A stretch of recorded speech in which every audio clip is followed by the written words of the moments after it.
Modern gaming is absolutely amazing. Games are more immersive than ever. We're able to connect and play together with people from all over the world, and it's really exciting to think where this technology might be headed. However, do you ever wish you could go back to the good old days? Back when there were no in-game purchases, no DLCs or annoying updates, just you, your console, and endless hours of down-to-earth fun. Well, I definitely do, so let's do something about it. So here's the plan. I'm going to make my own retro gaming station so that I can enjoy all my favourite classics.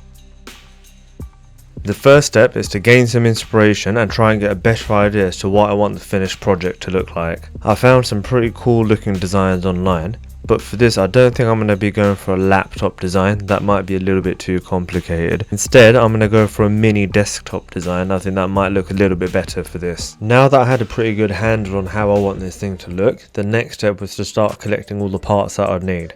To run everything, I'm going to be using this Raspberry Pi 5.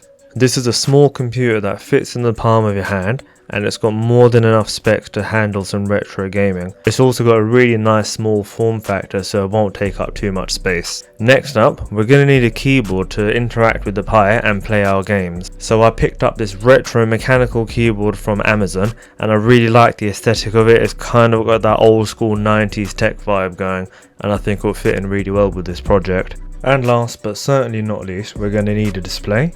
And for this, I'd like to thank the sponsor for this video, Elecro. Whether you're looking for displays for your projects, PCB fabrication, CNC machining or 3D printing, Elecro does it all. This is the second display made by Elecro that I've had the chance to use, and the quality of their products is really good.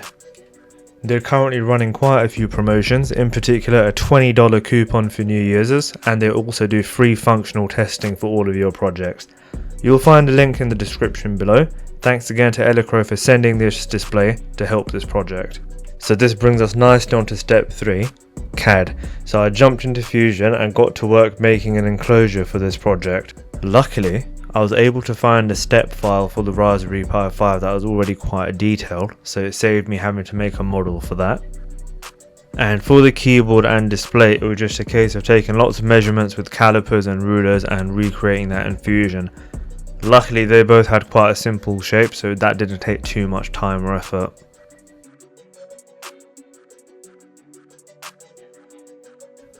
Once I had all the parts arranged how I'd like it to be in real life, I went ahead and made an enclosure to go around all the components and then sent it off to the 3D printers to get them made.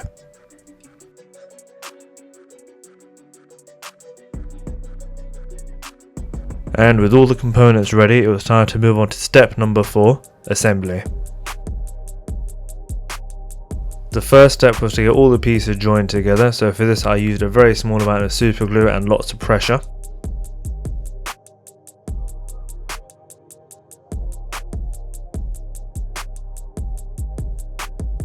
And then it was time to sand everything down to get rid of those layer lines and try to make the joins as smooth as possible.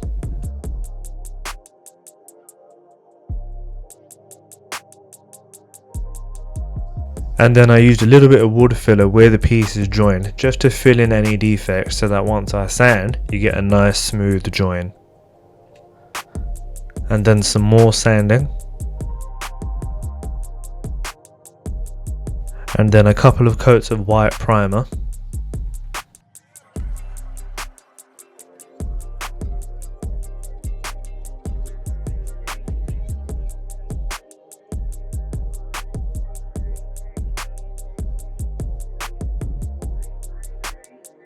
And then finished off with a few layers of our top coat.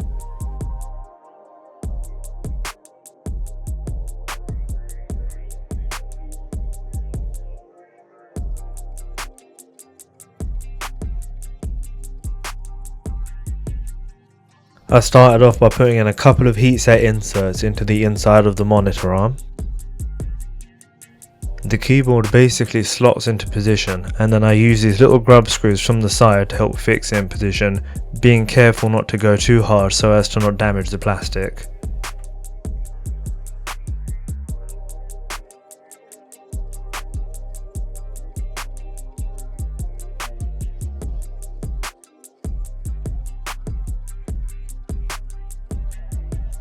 The display only has two main connections. The first is a standard HDMI to a micro HDMI, and then a USB-C to a normal USB to go into the Pi. It's really straightforward.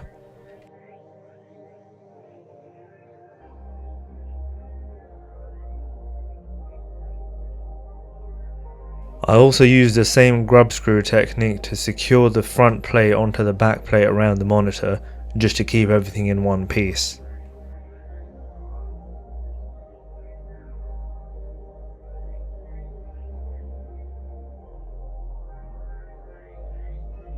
The Pi was fixed into place with some self-tapping M2 screws.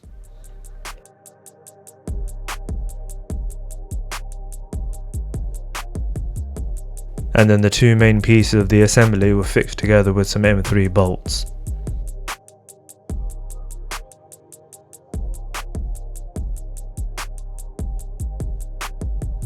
And with all the hardware ready, it was time to get PiOS installed and get our games ready to play. I'll leave some links in the description below to different guides that I used if you want to reference those. Everything's ready, now it's time for the reveal.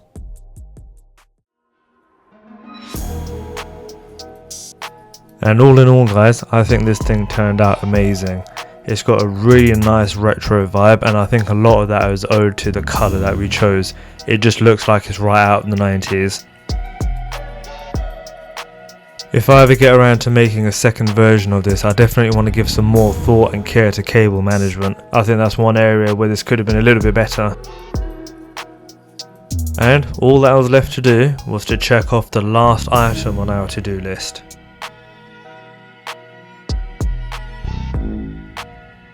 And honestly, this thing is really fun to play on, certainly better than I was expecting. All the games work really well, and with the clicky keyboard and just the overall vibe of this thing, it feels like I've been taken right back to the 90s or the early 2000s, giving me that nice little nostalgic vibe. Raspberry Pis are absolutely amazing, and if you'd like to know a little bit more about what you can do with them, be sure to check out this video where I set mine up from scratch. And that's going to do it for this video guys. I've got to go and play some old retro games,